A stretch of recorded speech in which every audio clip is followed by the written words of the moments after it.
Hello. In the aftermath of the arrest of a suspect in the Gilgo Beach serial killings, a thorough examination of the dysfunction and corruption in Suffolk County politics and law enforcement will almost certainly ensue. These conditions clearly hindered the investigation over the years. Like plenty of others, I developed some theories about the case, and just like everybody else, I was pretty much wrong. I think it's fair to say, though, that when people are looking for suspicious circumstances in an area, things unrelated to that crime but interesting in their own right can and will crop up. It's almost like there should be a word for that phenomenon. Today, I'd like to highlight an incident I came across and how one aspect of that ties right into the present day. In 2012, reading about the Gilgo case, I saw that some of the bodies recovered had been wrapped in burlap. I had lived in Florida at one time and knew that marijuana and cocaine were frequently wrapped in burlap by cartels. Parcels like that would even wash up on the shore sometimes. As a teenager, I'd lived in West Islip, which is on the mainland right across from Oak Beach.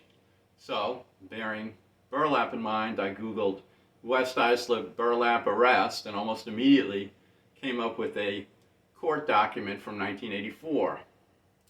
In the document, a defendant claims that his 1982 arrest for drugs found in his vehicle should be thrown out because police, who had stopped him for a driving violation, had no cause to look in his back seat, which is where a burlap full of drugs sat in plain sight. Amazingly to me anyway, that argument prevailed and charges were dropped. I recognized the defendant's name, Harry Feingold. He'd attended West Islip High School when I had. I soon turned up a wealth of information about a subsequent arrest of his. On March 18, 1985, he and more than 20 others were arrested as part of the largest cocaine distribution ring that Suffolk County had seen to date. I had moved from West Islip in 1975, and when this bust happened, I was in Germany in the Army, and it was in the days before the internet, so I had never heard anything about it and found it fascinating. It is quite a story. I had come across a book titled Sex, Drugs, and Bon Jovi. You can see here that I bought my copy in 2012. It was written by a Long Islander who became a tour manager for Bon Jovi. But first he had driven a limousine for a company called Sophisticated Gents that was owned by Mr. Feingold. There's a lot of references to Mr. Feingold in the book, but here on page 53, granted I knew Harry was in the coke smuggling business. At a family party around Christmas '83, I told my cousin, a New York City narcotics officer, that I was working for a limo company on the island, and he responded, "Not Sophisticated Gents, that's a front for $1 million a week cocaine smuggling operation, and they use the limos to shuttle deliveries and pick up cash. You get your butt out of there." That kind of account corresponds with people I knew who I spoke with who were still living in the area. Basically, Mr. Feingold seemed to run the town. He conducted business almost in the open. Even New York City police knew what was going on, but there was no bust until 1985. Soon afterwards, the public learned that federal agents, based on information gleaned from the Feingold arrest, were conducting a widespread investigation of the Suffolk County Police Department on various fronts: skimming cocaine from busts for personal use, illegal wiretaps, destroying evidence, selective prosecutions. In the end, a relative of the DA, the son of the chief of detectives, and at least 2 policemen were customers of Mr. Feingold's operation. It looked like the feds had gotten some help putting together their case. None of it, though, looked good for the incumbent officials at the time. The county executive, Peter Cohalan, resigned and took a judgeship, and his hand-picked successor lost the next election. The new county executive had campaigned on the issue, noting a very serious problem in the police department. A hierarchy from one political party essentially replaced the hierarchy from the other political party.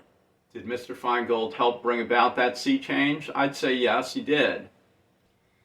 Mr. Feingold served the minimum 10 years of his sentence, and after release engaged in some interesting business ventures. One thing he did, I noticed, was purchase a house on Oak Beach in the year 2000, which he turned around and sold 4 years later for 4 times what he paid. The buyer, Robert Strickoff, was a Babylon politician and also the treasurer for an organization called the Friends of Steve Bellone, essentially the campaign committee for Steve Bellone, who was at that time Babylon Town Supervisor and who is now Suffolk County Executive. The Oak Beach House would become the headquarters for Mr. Bellone's campaigns. Here I mention the sale in a 2012 note to a member of law enforcement I corresponded with. I noted the Zillow estimate of the property at the time of the 2004 sale was $525,000. Zillow doesn't go back that far anymore, but you can see that it shows a value of $400K back in 2014, and it's just recently that it has risen up to the value that it was sold for nearly 20 years ago. So, two prominent politicians from the party that benefited by the federal investigation of the police that was predicated by Mr. Feingold's arrest are now associated with the purchase of a home from Mr. Feingold for almost twice its value and 4 times what he'd paid for it just 4 years before.